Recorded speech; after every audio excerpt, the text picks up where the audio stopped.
Hello बच्चों, अब मैं आपको दिखा रही हूँ आपकी वार्षिक परीक्षा में कैसा प्रश्न पत्र आ सकता है।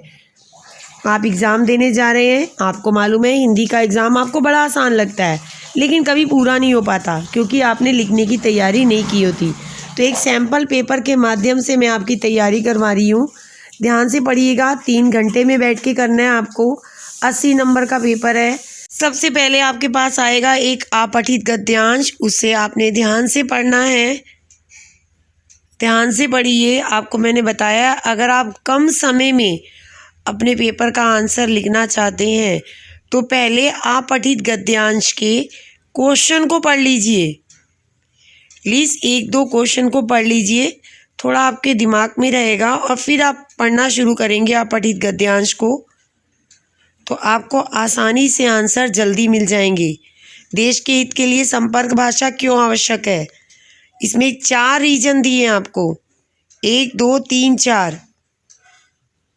फिर आपसे पूछा है क्या पहला रीजन ही सही है या दूसरा जो कारण है वो सही है, या पहला और दूसरा दोनों सही है, या फिर सारे ही सही हैं। आपको ध्यान से आंसर देना है। दूसरे में आपसे पूछा है ए और आर दोनों को ध्यान से पढ़िए।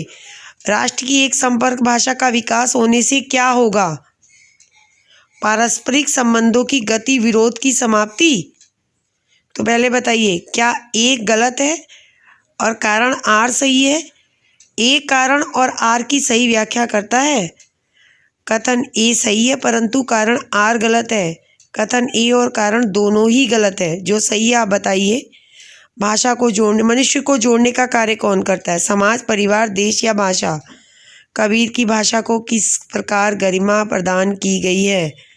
4 ऑप्शन है, जो सही है वो बता दीजिए।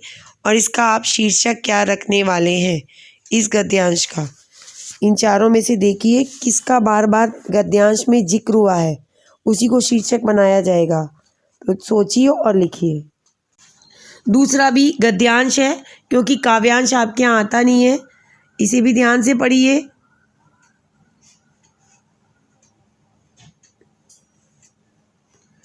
हमारे देश में हरित क्रांति का उद्देश्य क्या था? पढ़िए, अकॉर्डिंग टू पैराग्राफ दीजिएगा। खाद्यान्नों की गुणवत्ता बनाए रखने के लिए किनका प्रयोग सही नहीं है, यानी जो पौष्टिक जो अनाज पैदा होता है, क्या नहीं प्रयोग करना चाहिए? विशेषज्ञ हरित क्रांति की सफलता के लिए क्या आवश्यक मानने लगे हैं? और रासायनिक उर्वरक और कीटनाशक का प्रयोग क्यों आवश्यक हो गया है, क्यों यूज़ करें इन चीज़ों का? अगला भी पढ़ लीजिए। ठीक है, आराम से रोक रोक के पढ़िएगा। उसके बाद आपको ये दिए हैं अनुस्वार अनुनासिक, आपका आता है, ये 5 वर्ड दिए हैं। क्या इनमें से राइट आंसर है? आपने चुनना है। दूसरा भी अनुनासिक, तीसरा भी अनुनासिक। चौथे में फिर क्वेश्चन में आपको मिला है प्रत्यय बताना है। 2 प्रत्यय के हैं, 2 उपसर्ग के भी शब्द हैं आपके सामने, और फिर एक प्रत्यय से संबंधित क्वेश्चन है। क्वेश्चन नंबर 5 अब संधि से संबंधित आया है। जोड़ के बताइए क्या बनेगा, कौन सी संधि है। तोड़ के बताइए क्या बनेगा, गणेश का विग्रह। संधि विच्छेद हमने किया है, कौन सा सही किया है हमने। क्वेश्चन नंबर 6 है वाक्य भेद। आपको मैंने कहा था चैप्टर आएगा, इसमें भी आपको वाक्य दिए हैं, बताइए कौन सा विधिवाचक है। भेद कितने होते हैं, एक वाक्य दिया है, इसमें कौन सा भेद है। फिर क्वेश्चन नंबर 7 है, ये आपका पठित पद्यांश है। ऐसी लाल तुझबिन कौन करे। ध्यान से पढ़िए। इससे संबंधित गरीब निवाजू किसे कहा है? अकॉर्डिंग टू पैराग्राफ पढ़िए, आपको आंसर मिलेगा। अपने स्वामी को किन किन नामों से बुलाया है? नीचू ऊंच करे मेरा गोविंद, क्या इच्छा व्यक्त की है ये कह के? संतों को ईश्वर की शरण में जाने के लिए क्यों कहा है? ध्यान से पढ़िए। मेरा गोविंद काहू से ना डरे, इस पंक्ति का मतलब क्या है?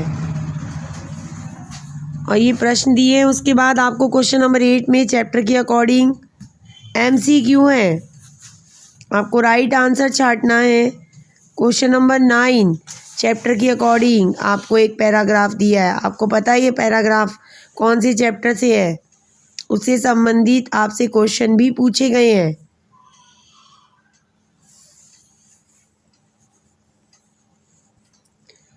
ध्यान से पढ़िए।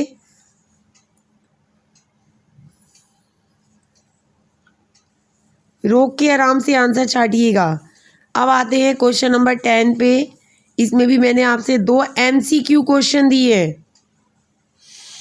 अब आता है आपका वर्णनात्मक प्रश्न, जो आपकी बुक से आएंगे, जो आपने कम से कम 5-6 लाइनों में लिखने हैं। आपको कोई से भी 3 करने हैं। इसमें भी आपने, ये काव्यांश पद्यांश से है, इसमें भी आपने कोई 2 करने हैं। ये संचयन से है, 3 में से कोई 2 कीजिए। क्वेश्चन नंबर 14 है, किसी एक विषय पर आपने अनुच्छेद लिखना है। राष्ट्रीय एकता हमारी पहचान, इसमें संकेत बिंदु दे रखे हैं।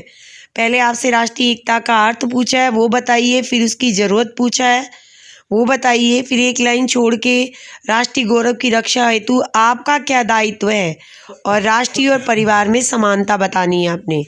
दूसरा है आपकी ना भुलाई जाने वाली यात्रा, उसमें आपको भी संकेत बिंदु दिए हैं।